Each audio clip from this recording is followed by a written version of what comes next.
Now, the Three Martini Lunch with Greg Corombos and Jim Geraghty. And welcome, everyone, to the Tuesday edition of the Three Martini Lunch, along with Jim Geraghty of National Review, also the author of Between Two Scorpions. I'm Greg Corombos of Radio America. We have good, bad, and crazy martinis, maybe a good and two crazies today. We'll let that kind of be in the eye of the beholder. We're also brought to you today by NetSuite by Oracle. Let's talk about the good martini. It's got nothing to do with breaking news, other than the fact that breaking news, Between Two Scorpions, is officially available today. If you ordered it on Kindle, you probably already have it. If you ordered it through the traditional source of mail or UPS or FedEx or whatever that is, it should be at your home soon. Jim was kind enough to give me a PDF copy of the book. I finished it last night, and let me just tell you, there is a lot packed into this story. It's known as a dangerous clique novel. That's kind of the subhead, and you get to meet all the folks in the dangerous clique, and you really get to identify with these characters, Alec and Katrina and Raquel and Dee and Ward, and you really start to feel a connection to these people. Jim presents them so well. He presents the plot, which has so many fascinating twists and turns so well. So, Jim, we've talked about your books in the past. There was The Weed Agency, which is technically fictional, but there's a lot of truth woven in there. You had Heavy Lifting with Cam Edwards, and that was obviously nonfiction. This one is mostly fiction, but it's obviously predicated on some things that really have happened and are happening in our world. So tell our listeners a little bit more about what they can expect when they order this. Not if they order it, but when they order it. Well, first of all, Greg, thank you for all of the kind words. Why is this a good martini? Because if you're tired of hearing me talk about it, it's coming towards an end eventually.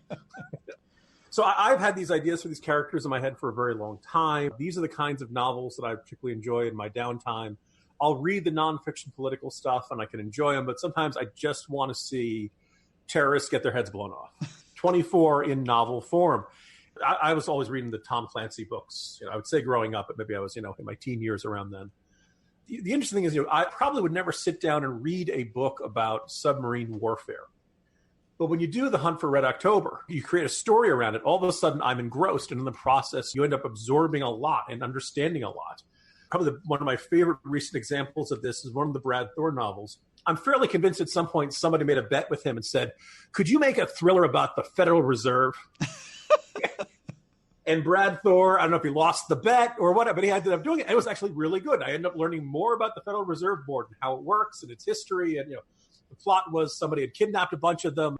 There was a nefarious plot involved. But as a result of that, to me, fiction is a way to explore stuff that isn't always as dynamic or doesn't always have a good news hook, but just the stuff that kind of fascinates me. And one of the things, just it's kind of the impetus for the plot for this was like, okay, we've lucked out.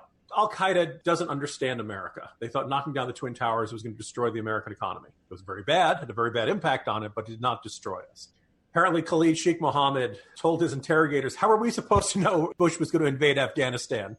Meaning they totally did not understand how the American people and how the American government was going to respond to the 9/11 attacks. ISIS thought that we would be intimidated by their videos. They don't understand us. But the question is, what if a terrorist did understand us? What if a terrorist group really did study American culture and try to figure out what would we be vulnerable to? What messages, what actions, what would really frighten us? And I think about that old saying, the only thing we have to fear is fear itself. What if you could weaponize fear? What if you could really try to turn fear into a very dangerous and divisive force? People would do things when they're frightened that they otherwise never would do. That kind of gives you the gist of it. I'm glad you really enjoy the characters, Greg. The people who have speculated that they're based on people I know are all... There's a pretty strong impetus there, although sometimes, obviously, both for purposes of fiction and... Let me put it this way. My friend Cam's a really good, tough guy. As far as I know, he hasn't gone around the world killing bad people. If he does, he's done a really good job of hiding it. And in fact, actually, if he was using guns to kill lots of people, that'd be a really terrible cover for him to be host of NRA TV. But anyway, so that's where this kind of came from. And the freedom of a novel is that I can go off and explore and write about almost any topic that I want. If for those of you who live in the Chicago area who've ever heard of the Max Headroom incident, this event in the late 80s, which they were able to jam broadcast signals, plays kind of a key part in this. So Greg is correct. It is jam-packed, although hopefully most people have said that it moves pretty quick. I hope everybody enjoys it. The pre-sales have been terrific. For everyone who's already bought one, thank you. For those of you still on the fence, look, you got Kindle Unlimited. It's free. If you don't have it, it's $3.99 as an ebook form, and it's an entire $13 in paperback. I hope it gives everybody their money's worth. Father's Day is this weekend. If you want to get something for dad, maybe for a grad, maybe you just need some beach reading. Thank you for your consideration. Thank you for your support. And yes, I am very much hard at work at a sequel, and hopefully this will be a long continuing series. Well, congratulations on the robust sales to date, and hopefully it does continue. And as Jim mentioned in passing when he was referring to the Brad Thor novel, with how much you learned about the Federal Reserve, when you read this, you learn a lot about the history of different parts of the world where different scenes in this novel take place, from our own hemisphere to the Mediterranean to Asia and elsewhere. So, as well as how our government works in a lot of different situations. So, very, very, very, very interesting. And so, between two scorpions, in case you haven't heard us say it the last several weeks, every day. And Jim, speaking of how government works, we're running a huge debt, of course. Sometimes there's a lot of bureaucracy in the way. But when it comes to the numbers, the federal government sometimes doesn't realize how much it's bleeding. And if you're running a business, that's really going to be a problem for you, because if you don't know your numbers, you don't know your business. But the problem that growing businesses have that keeps them from knowing their numbers is their hodgepodge of business systems. They have one system for accounting, another for sales, another for inventory, and so on. It's just a big, inefficient mess. It takes up too much time and too many resources, and that hurts the bottom line. Introducing NetSuite by Oracle, the business management software that handles every aspect of your business in an easy-to-use cloud platform, giving you the visibility and control that you need to grow. With NetSuite, you save time, money, and unneeded headaches by managing sales, finance and accounting, orders, and human resources instantly right from your desktop or phone. That's why NetSuite is the world's #1 cloud business system. And right now, NetSuite is offering you valuable insights with a free guide entitled 7 Key Strategies to Grow Your Profits. You can get it at netsuite.com/martini. That's netsuite.com/martini to download your free guide, 7 Key Strategies to Grow Your Profits. netsuite.com/martini, netsuite.com/martini. All right, Jim, let's move to our bad martini now. And we got to start charging Joe Biden some rent for being in the bad martini. He's been here a lot lately, flip-flopping all over the place on the Hyde Amendment. And now we've got another major flip-flop because, as Jim has chronicled extensively in the Morning Jolt, and we've talked about to some extent here on the 3 Martini Lunch, Joe Biden seems to be in the Wayback Machine when it comes to China policy. Here's Axios. Weeks after downplaying the threat that China poses to the U.S. on the global stage, 2020 presidential candidate Joe Biden is calling for action to combat China's outpacing of the U.S. in emerging technologies, infrastructure, and global influence. You know, just a few weeks ago, he was saying, they're not bad, folks. Folks, they're not competition for us.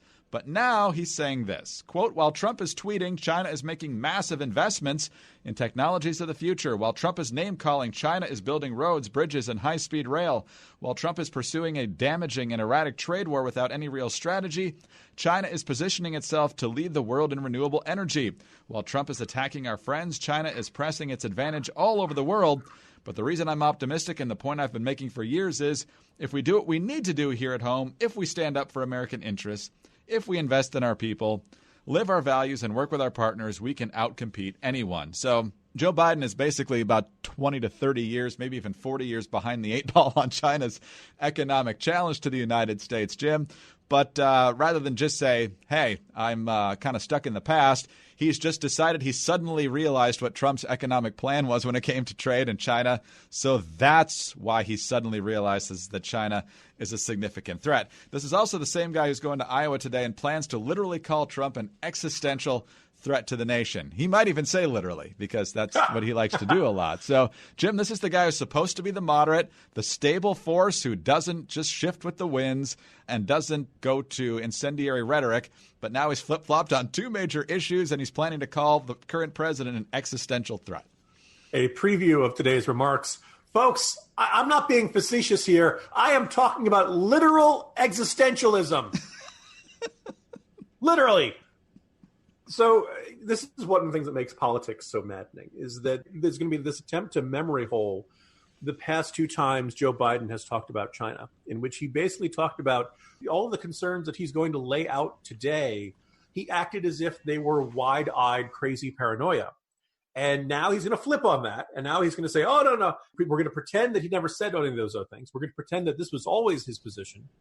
And while I should be glad that Biden is shifting closer to this perspective that I hold, one, I find it irritating. And two, this clearly is because somebody on his campaign or somebody on his team, maybe one of his foreign policy kitchen cabinet guys said, actually, Mr. Vice President, there's a lot to worry about with China, whether it's stealing technology, stealing intellectual property, the building of artificial islands in the South China Sea, aggression towards its neighbors, cyber hacking, more traditional forms of espionage. Man, there's no shortage of reasons to be worried about China. What I hope someone will push him on is that, Mr. Vice President, for all intents and purposes, we've seen your approach to China for an 8-year span. Their bad behavior did not change in that time period.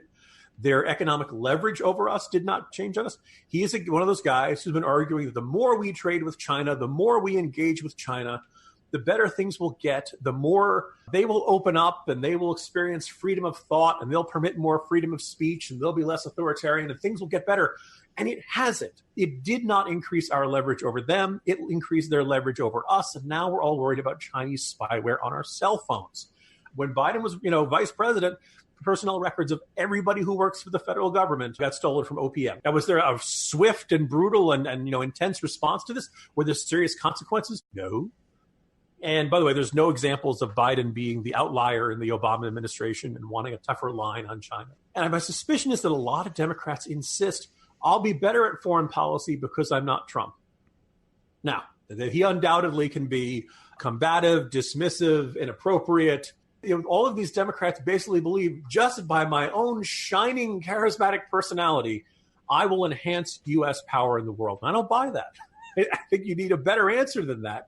And I think up until yesterday morning, Joe Biden's position on China was not just wrong. It was like frighteningly naive about the current state of U.S.-Chinese relations. Well, he's in Iowa today. The media love the fact that they're both going to be in Iowa at the same time. Every radio broadcast I listened to this morning from a national news perspective led with that fact that they're both going to be in Iowa. Not together. Trump's not even there for a campaign event. It's a big state, really. It's not like they bumped into each other at the mall or something. Trump's going there for an energy event. I'm sure he'll get political at some point while he's there. And Biden's obviously a candidate. So I don't know why they're making such a huge deal out of it. All right, let's move on to our Crazy Martini now, and this is courtesy of the Free Beacon, but they highlight a tweet from Wolf Blitzer at CNN that says, here's the CNN Des Moines Register Iowa poll in case you missed it, which leads me to believe, Jim, that there were actually 3 Wolf Blitzer tweets. 1, stand by for the poll. 2, here's the poll, and here's the poll in case you missed it. So I'm assuming there were 3 Wolf Blitzer tweets there. But anyway, they got a lot of people on this poll, obviously. There's a lot of Democrats running for president. You got Biden ahead at 24%, Sanders at 16%, Warren, surprisingly, doing much better than she had been previously, up at 15%, Buttigieg 14%, then you're down to Harris at 7%, Not Sure 6%, and then 18 candidates losing to Not Sure, including Klobuchar and O'Rourke at 2%. Then at 1%, you've got Bennett, Booker, Castro, Delaney, Gabbard, Inslee, and Yang. Then you have asterisks with Bullock, Gillibrand, Hickenlooper, Moulton, Ryan, Swalwell, and Williamson. And then literally with 0 people in the state supporting them, you have Wayne Messam and, yes, Bill de Blasio. So, Jim, Not Sure is surging in Iowa. This could be huge. Now, well, you forgot something there, Greg. We should note that also Not Sure did finish ahead of Irving Schmidlap. Yes. Nonetheless, online, there was a big surge of discussion and excitement, and I'd argue enthusiasm for Irving Schmidlap. People pointed out his entire campaign has 0 carbon emissions. Yep. Not many campaigns can say that. No scandals. Some people say that he doesn't have enough of a record. I think it was somebody pointed out that really you could argue it's a spotless record. Yes. You look at the Irving Schmidlap campaign, there's really not a lot to criticize. I want Kirsten Gillibrand and Hickenlooper and Castro and Michael Bennett and all these guys who are really at the bottom of the campaign. Look, we all know it's not going to happen for them, but I still think something good can come out of this. I want them to form an Iowa and New Hampshire-based band called the Asterisks. It would actually be a really cool band name. And, give each one of them an instrument. They go around. They're kind of the opening act for all the debates or something, Be more fun than the, not ready for prime time debate that Fox News and other networks are doing. in the last cycle. On the one hand, an undecided percentage at this point shouldn't be surprising. Let's also point out it's fairly early in the process. We haven't even had a debate yet, although the first debate is at the end of the month, so we're not super far away from this process starting. But here's the thing. When I'm trying to think which is more embarrassing, being an asterisk, being the zero that de Blasio has gotten in a bunch of these debates, being less than 1%, being the kind of person who complains that the 1% threshold is somehow unfair. For heaven's sake, you're going to be president of the United States. Suck it up, man. The other thing is, if you were Bill de Blasio, the wisest thing to do is legally change your name to Not Sure. That might work. My favorite reaction to this poll comes from O'Rourke, who famously said, now, well, yeah, 2%? Well, that's no big deal, because when I got into the Senate race, nobody thought I was going to win that either, which makes people realize you didn't. Yeah. Here's the thing. If he had won the Senate race, first of all, he'd be Senator O'Rourke. You wouldn't be surprised if people still encouraged him. There'd still be probably everybody and their brother would be talking about Beto O'Rourke being the most likely running mate for whoever gets the nomination. Under the thinking that, if you have O'Rourke on the ticket, or maybe even people would be thinking, if we nominate O'Rourke, we can win Texas and we'll win by a big landslide. His whole argument really doesn't work when he fell short, because as many people have pointed out, look, you got $80 million in donations and almost the entire National Press Corps acted as your PR agent. You got the most glowing coverage probably since Barack Obama in 2004. And if you couldn't win in those circumstances, beating Trump at a national level is going to be tougher than beating Ted Cruz in Texas. Actually, maybe it's debatable. Maybe they're about the same level of difficulty. But anyway, that's where we are. And so my apologies to the asterisks. On the other hand, I really think they should look hard at that banned option. Because one, people would like them. We saw from that video, Kirsten Gillibrand's got the dancing and shot sipping skills. Very, very delicately, not throwing it back, just kind of enjoying herself. Somewhere, former Arkansas Governor Mike Huckabee is listening to this podcast and going, "Oh, that would have been so much more fun than the kiddie table debate in 2016. Yes. Could have bust out my bass." By the way, is that I think about it. Gillibrand might be the one that's most surprising to be in that asterisk category. I kind of wonder at this point, are we going to look back and say it all came down crashing for her after I Just Want to Get Some Ranch? Like this one woman at the restaurant who had no interest in what she was saying, no interest in her campaign, maybe even no interest in politics, just wanted to get some ranch dressing, came by, entered the picture, and it's been all downhill ever since for Gillibrand. That means ranch dressing is at least ahead of de Blasio and Messam in this race, and possibly ahead of some of the others. Oh, I think ranch dressing could go toe-to-toe with any of them. I'd vote for ranch dressing over any of these people. So, as far as we're concerned, Greg, there are at least three good options in the Democratic primary: ranch dressing, Not Sure, and Irving Schmidlap. That's right. It's not that we have too many candidates, Greg. It's that we have the wrong candidates. That's right. Oh, Jim, too much fun. Maybe we can just raise enough money to get Schmidlap on stage, and then when he's a no-show, it becomes a huge story, and his campaign can finally get some attention. Candidate of mystery. In the meantime, good luck with the sales. I'm just Googling FEC. Do you need an actual candidate to have a presidential campaign? In the meantime, good luck with sales of Between Two Scorpions, and we'll talk again tomorrow. See you tomorrow, Greg. Jim Geraghty of National Review, also the author of Between Two Scorpions. I'm Greg Corombos of Radio America. Remember to visit our friends over at netsuite.com/martini for NetSuite by Oracle. And tune in again on Wednesday for the next 3 Martini Lunch.